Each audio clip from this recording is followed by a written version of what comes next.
Assalamualaikum warahmatullahi taala wabarakatuh. Baiklah, hari ini kita akan sambung topik tingkatan 4 iaitu bab 3 penggunaan pendapatan individu. Sebelum ni kita dah lihat pendapatan boleh guna tolak adalah pendapatan tolak dengan potongan wajib. Jadi pendapatan boleh guna tersebut akan digunakan untuk penggunaan perbelanjaan. Okey, perbelanjaan ada dua iaitu untuk keperluan dan juga kehendak. So kita lihat beza antara keperluan dengan kehendak. Keperluan merupakan barang asas yang diperlukan untuk meneruskan hidup. Contohnya adalah makanan dan tempat tinggal. Manakala kehendak merujuk kepada barang yang membolehkan individu hidup lebih selesa.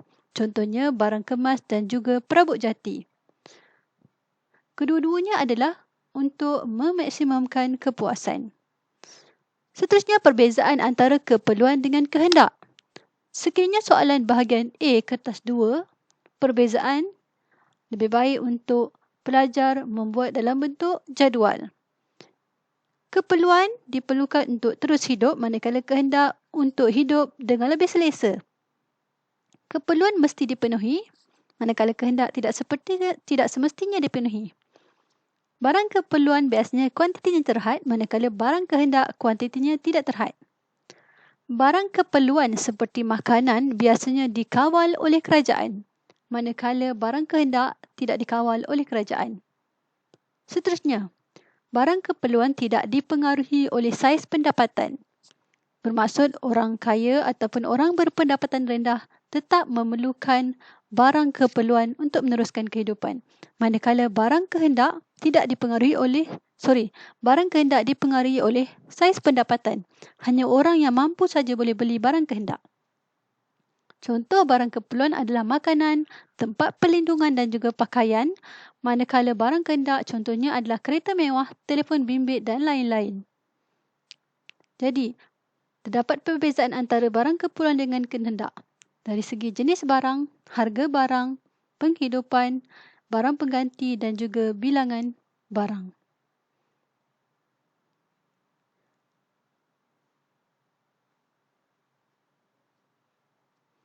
Barang keperluan biasanya tidak mempunyai barang pengganti seperti garam dan gula, manakala barang kehendak mempunyai banyak barang pengganti. Barang keperluan adalah keperluan asas yang terhad, manakala barang kehendak terdapat banyak jenis barang. Seterusnya, penggunaan pendapatan individu. Pendapatan boleh digunakan untuk membeli barang dan perkhidmatan, manakala bakinya adalah tabungan. Rumus pendapatan boleh guna adalah perbelanjaan plus dengan tabungan. Pendapatan yang telah kita tolak dengan potongan wajib tadi, kita gunakan untuk berbelanja dan bakinya kita akan buat tabungan. Terdapat 3 jenis perbelanjaan iaitu perbelanjaan barang tahan lama, barang tidak tahan lama dan juga perkhidmatan. Barang tahan lama merupakan barang yang dibeli untuk kegunaan melebihi 1 tahun. Biasanya tidak mudah rosak dan untuk kegunaan harian dan melibatkan perbelanjaan yang besar, contohnya pembelian kereta, perabot dan barang elektrik. Manakala barang tidak tahan lama adalah untuk kegunaan kurang daripada 1 tahun, cepat rosak dan habis dan untuk keperluan diri dan keluarga. Biasanya perbelanjaan kecil seperti pembelian makanan. Seterusnya, perbelanjaan untuk perkhidmatan. Perkhidmatan yang mempunyai nilai yang tetap setiap bulan seperti bayaran sewa dan premium insurans. Tetapi terdapat juga perkhidmatan yang nilainya berubah seperti perkhidmatan guaman dan rawatan perubatan. Seterusnya, faktor yang mempengaruhi corak perbelanjaan. Yang pertama, pendapatan. Yang kedua, harga. Yang ketiga, pengiklanan dan pemasaran.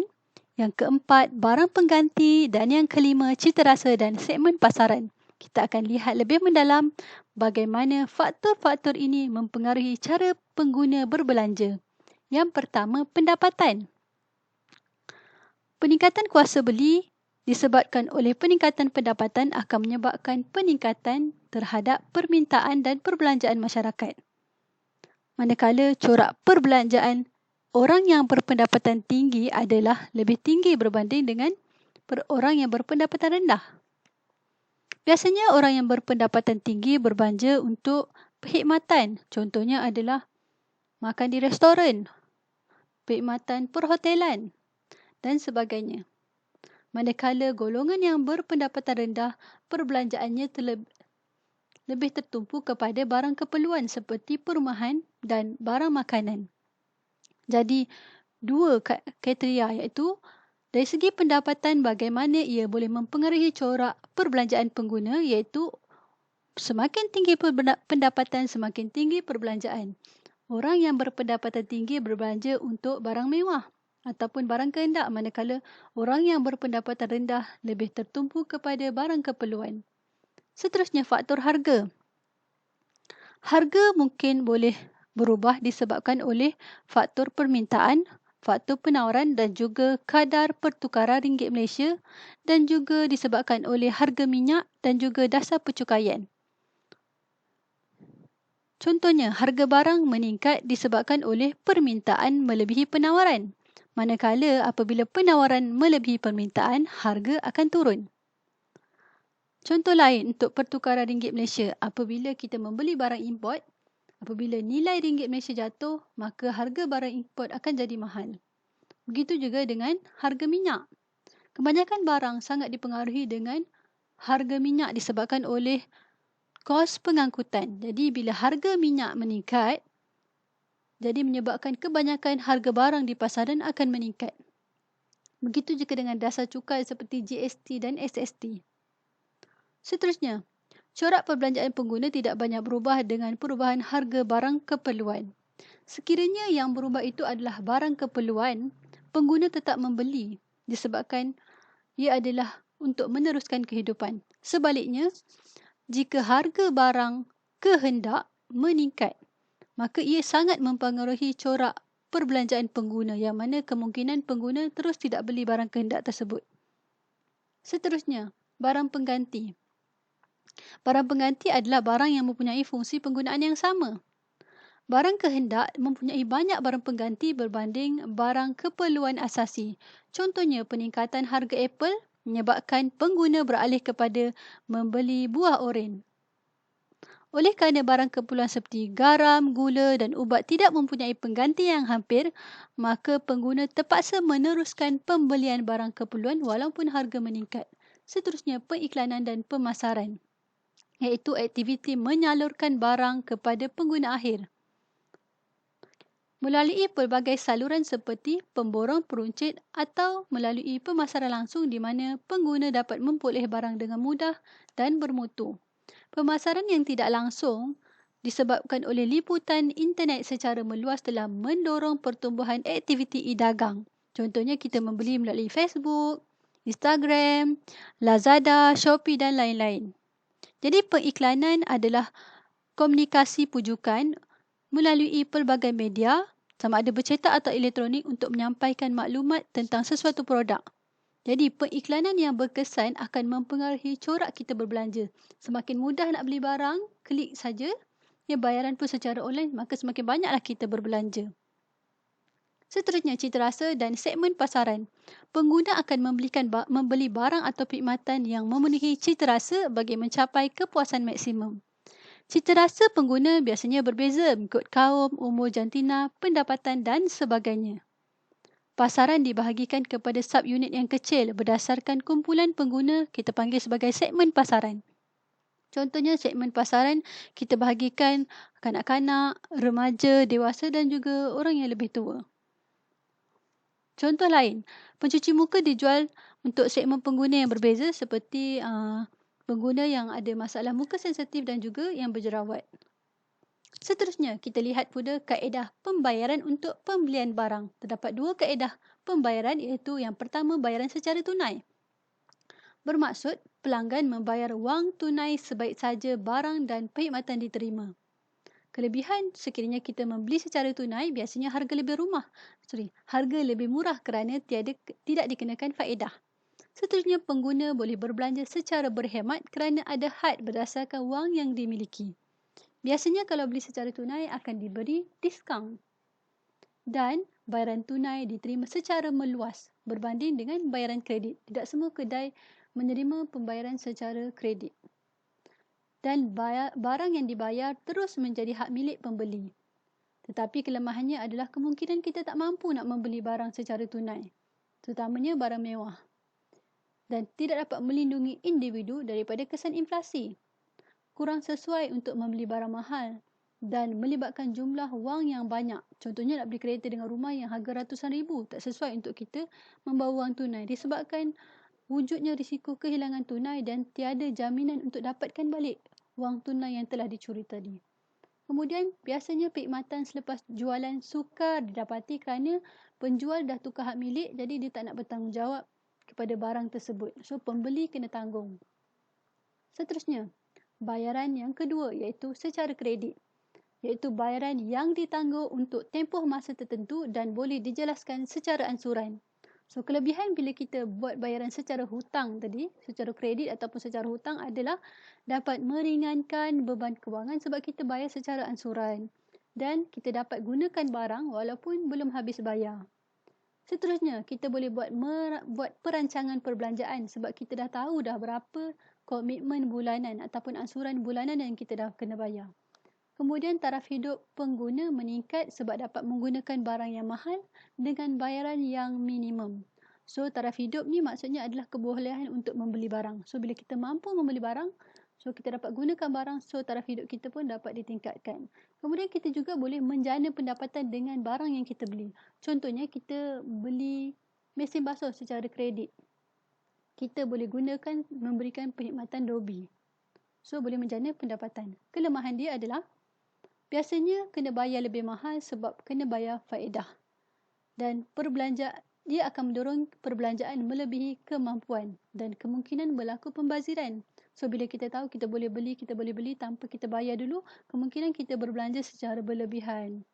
Kemudian, kita terpaksa menangguhkan pembelian barang yang lain disebabkan kita dah ada komitmen bulanan. Bayaran ansuran kita perlu bayar. Kemudian, kalau kita tak bayar ataupun gagal membuat bayaran, maka barang tersebut boleh ditarik balik.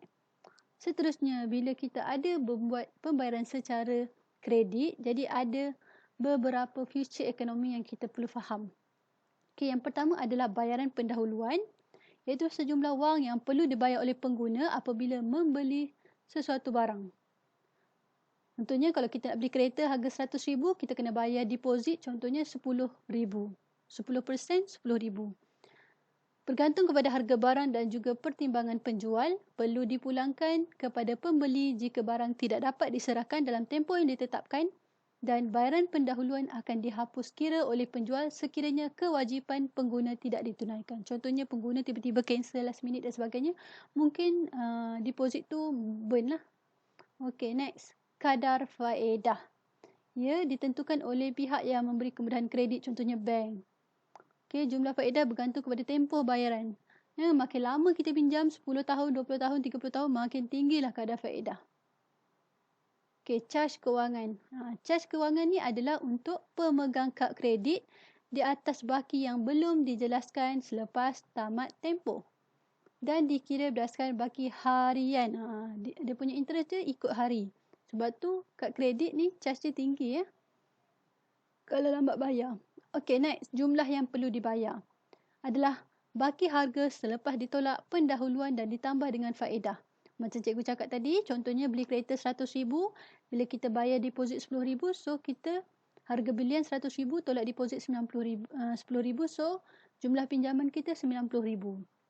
So katakan kadar faedah RM20,000.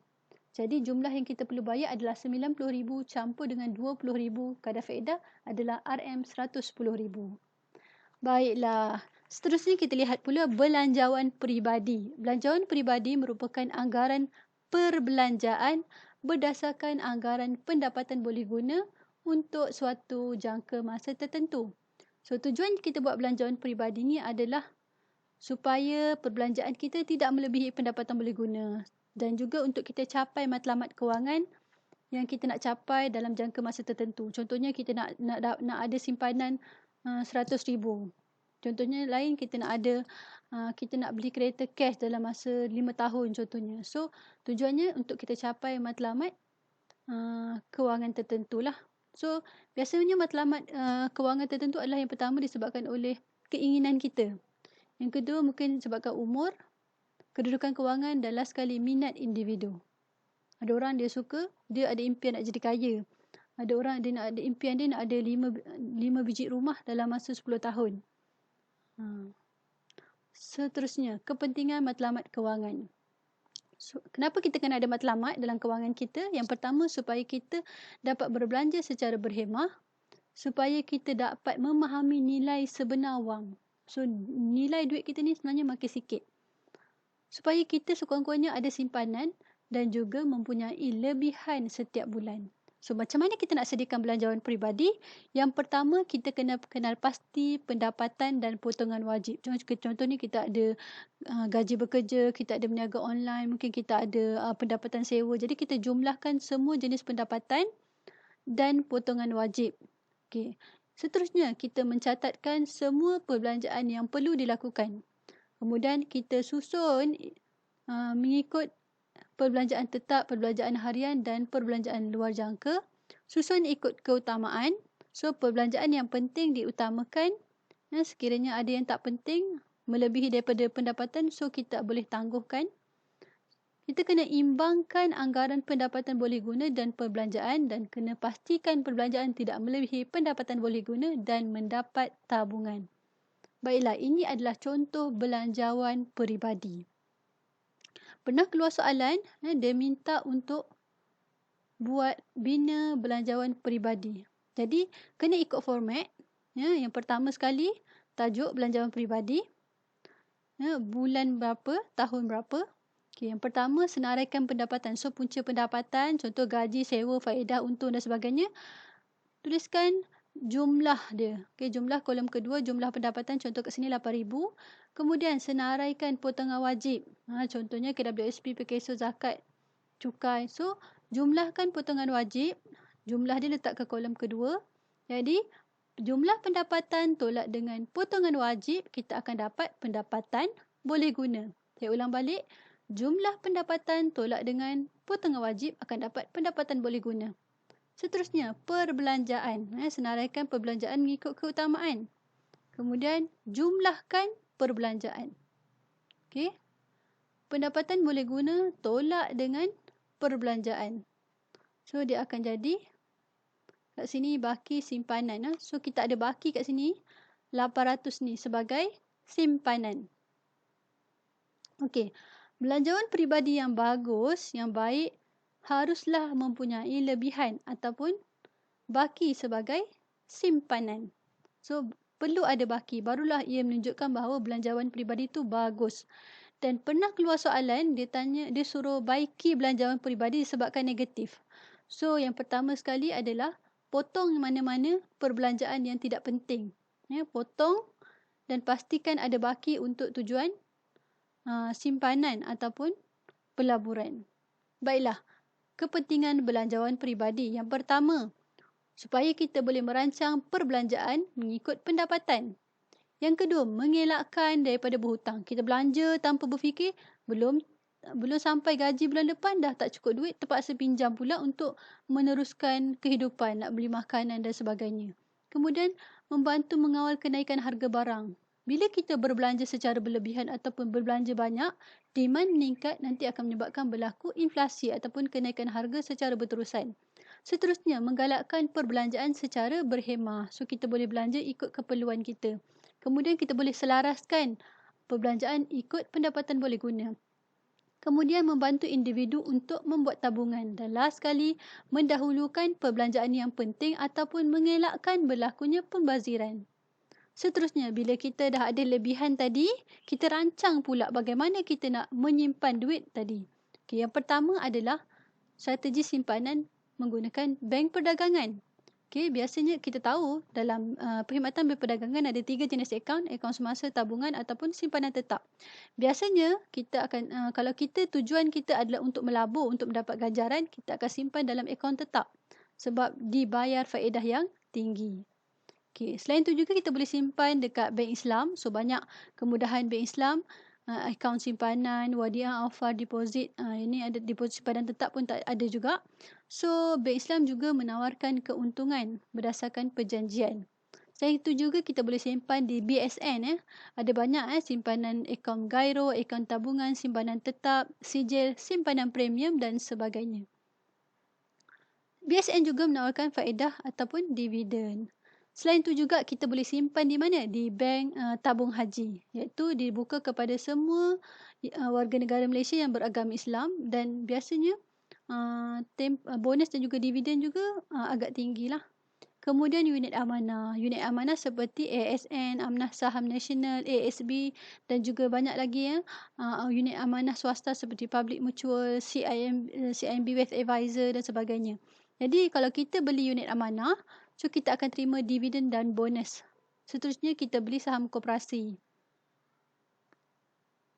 Begitu juga. Okey, seterusnya kita boleh juga membeli insurans nyawa. Ya, seperti yang mana insurans nyawa juga ada menawarkan endowment insurans seumur hidup sebagai tabungan. Yang mana terdapat dua jenis insurans, iaitu insurans konvensional dan juga insurans takaful. Takaful ni lah yang halal lah. Yang konvensional ni, insurans konvensional ni yang haram lah.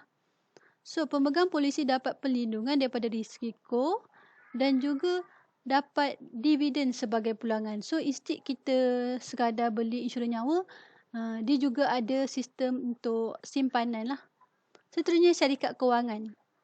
Kemudahan simpanan Islamik dan konvensional disediakan seperti MBSB, yang mana pelanggan juga ada terima faedah dan juga dividen. Simpanan lain seperti bond simpanan dan juga kita beli emas. Baiklah, seterusnya konsep risiko dan pulangan dalam pelaburan. Okey, tadi kita belajar kat mana nak simpan duit. Okey, seterusnya wang tersebut juga boleh kita jadikan sebagai satu pelaburan. Jadi pelaburan merupakan pembelian atau penambahan stok modal yang sedia ada untuk meningkatkan pendapatan pada masa depan. So, bila kata pelaburan, biasanya adalah untuk menjana pendapatan. Okey, pelaburan kalau dilakukan oleh individu, kita panggil sebagai pelaburan peribadi, iaitu sejumlah wang yang diletakkan kepada satu aset atau lebih yang akan dipegang untuk satu tempoh dengan harapan aset tersebut akan menghasilkan pendapatan yang lebih tinggi pada masa depan. Contohnya adalah macam mana kita nak dapat pendapatan tadi? Mungkin melalui simpanan di bank, ataupun kita beli tanah, ataupun kita beli saham, unit amanah, sekuriti pinjaman, ataupun membeli logam berharga seperti emas, dan last sekali urus niaga pertukaran asing ataupun forex. Okey, seterusnya kita lihat bagaimana simpanan di bank boleh menjana pendapatan. Okay, simpanan wang, tadi cikgu terang dah, simpanan tetap akan menerima faedah sebagai pendapatan pelaburan. Hartanah tadi, kalau kita ada duit, kita beli tanah, kita boleh buat rumah, kita boleh buat lot kedai dan sebagainya. Tapi untuk kita beli tanah, kita kena ambil kira keadaan ekonomi. Kita kena tengok juga, boleh tak tanah tu, kawasan tu berupaya tak untuk orang nak sewa ke, ada tak orang nak beli. Okay, kemudian prospek pada masa depan. So, kemungkinan kita beli tanah tu mungkin berdekatan dengan highway. So, kemungkinan besar harga akan naik. Mungkin dekat dengan prasarana banyak. Kemungkinan harga tanah kawasan tu akan naik.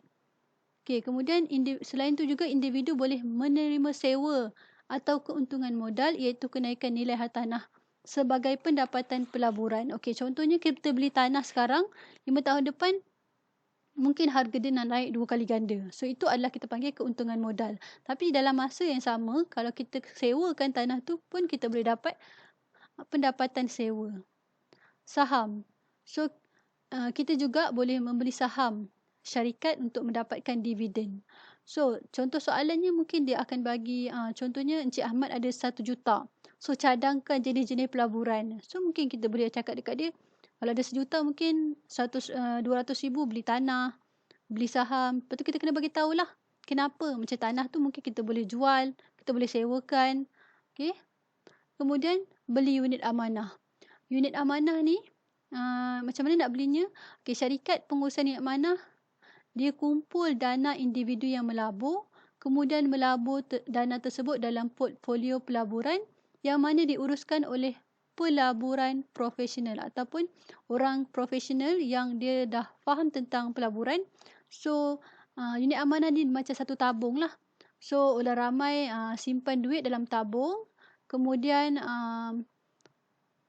pengurus dana yang profesional dia akan laburkan kepada pelbagai portfolio lah.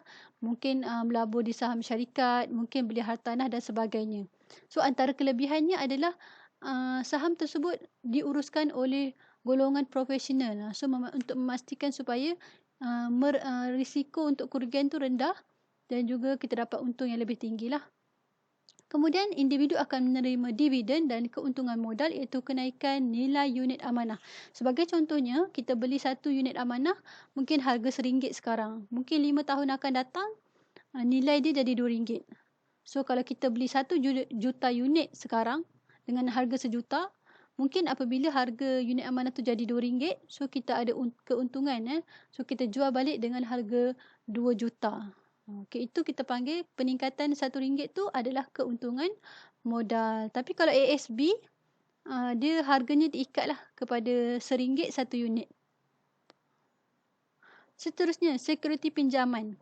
Individu memberi sekuriti pinjaman yang diterbitkan oleh kerajaan atau syarikat seperti bond, debenture dan sekuriti kerajaan. So, pemegang sekuriti pinjaman merupakan pemberi pinjaman. So, macam kita beli sekuriti tu, kita adalah pemberi pinjaman. Manakala contoh kerajaan yang buat, so kerajaan adalah peminjam.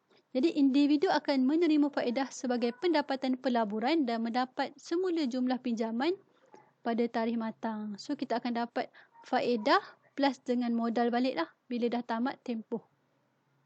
Seterusnya, kita juga boleh membeli logam berharga seperti emas, perak, jongkong, platinum dan sebagainya. Nilai logam ni bergantung kepada ketulinan logam dan juga keadaan ekonomi. Emas pun kita tahu ada 999, ada 916 dan lain-lain lah. Jadi nilai dia berbeza dan mengikut keadaan ekonomi. Kalau tengok masa sekarang, nilai saham jatuh tapi nilai emas naik.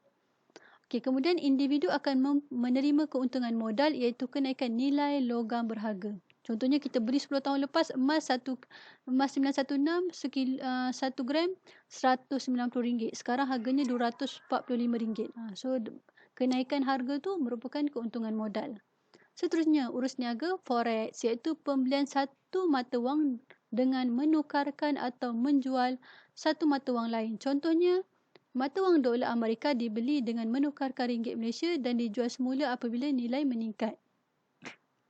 Contohnya dulu beli $1 harga RM3, sekarang jual dengan harga katakan RM4.50. So kat situ peningkatan tu juga dipanggil sebagai keuntungan modal. Tetapi terdapat perbahasan tentang forex ni, pertukaran wang asing sebab ada yang berpendapat bahawa mata wang ni digunakan sebagai medium pertukaran saja, tidak boleh diniagakan. Duit tu sendiri tidak boleh diniagakan, dia tidak boleh jadi alat untuk diniagakan. Kalau dalam ni kalau kita dengar ceramah Ustaz Zaharuddin tu, haramlah forex ni.